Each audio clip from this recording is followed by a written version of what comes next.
امریکی خفیہ agency CIA نے مئی سن 2011 میں القاعدہ کے رہنما اسامہ بن لادن کے خلاف ایبٹ آباد میں ہونے والے آپریشن کے دوران ان کے کمپیوٹر سے ملنے والی 4.5 لاکھ سے زائد دستاویزات، تصاویر اور ویڈیوز جاری کر دی ہیں، جن میں بچوں کے کارٹونز، اسامہ بن لادن پر بننے والی دستاویزی فلمیں، کمپیوٹر گیمز، پشتو اور انڈین گانے اور کئی ہالی ووڈ فلمز شامل ہیں۔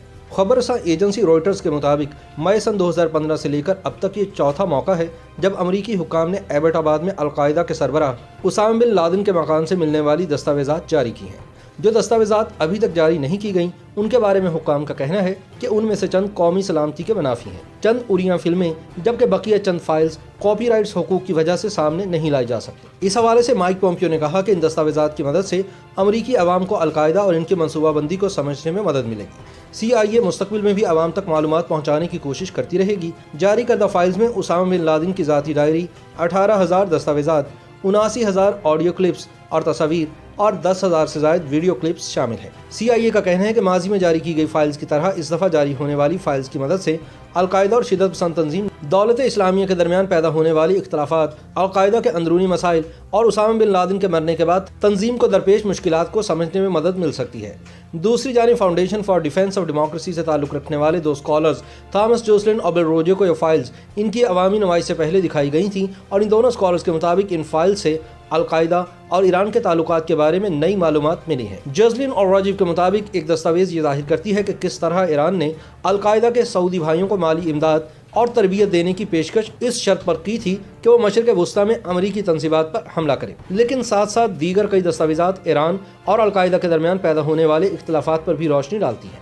جیسے کہ ایک بار اسامہ بن لادن نے ایران کے سپریم لیڈر آیت اللہ خامنئی کو خط لکھا جس میں انہوں نے اپنے رشتہ داروں کو رہا کرنے کا مطالبہ کیا۔ تاہم سب سے دلچسپ بات یہ ہے کہ اسامہ کے ٹھکانے سے ملنے والی اشیاء میں بالی ووڈ کے گانے اور فلمیں بھی شامل تھیں۔ یاد رہے کہ القاعدہ کے سربراہ اسامہ بن لادن کو 2 مئی سن 2011 کے روز امریکی افواج نے پاکستان کے علاقے ایبٹ آباد میں ایک آپریشن کے دوران قتل کر دیا تھا۔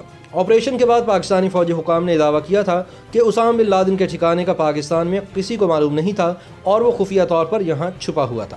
بعد میں معلوم ہوا کہ ایبٹ آباد میں اسامہ بن لادن کو بسانے اور ان کے خاندان کی دیکھ بھال کرنے والے شخص کا تعلق کوہاٹ سے تھا اور اس کام پر اسے القاعدہ کے چیف آپریشنل کمانڈر خالد شیخ محمد نے لگایا تھا۔ ان دونوں کے والدین کی کویت میں ملازمت تھی اور وہیں سے ان کی جان پہچان ہوئی تھی۔ ابراہیم عرف ابو احمد القویتی نے تنظیم کے پیسوں سے ایبٹ آباد میں 9 پلاٹس خرید کر ان پر گھر بنوایا۔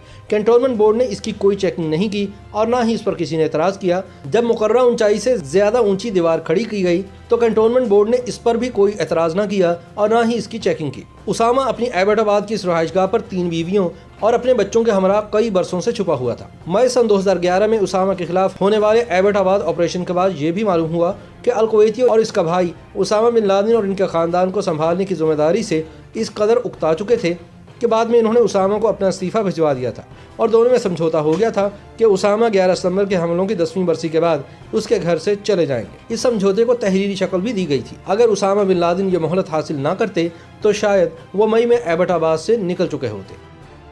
YouTube پر گوگلی نیوز دیکھنے کے لیے youtube.com کی سرچ بار میں گوگلی نیوز TV ٹائپ کریں۔ گوگلی نیوز کے پیج پر سرخ رنگ کے سبسکرپشن والے بٹن پر کلک کرنا نہ بھولیے۔ YouTube پیج پر اپلوڈ ہونے والی ویڈیوز سے باخبر رہنے کے لیے بیل آئیکن پر کلک کیجیے۔ آپ کو ہر نئی ویڈیو کے بارے میں نوٹیفیکیشن موصول ہو جائے گا۔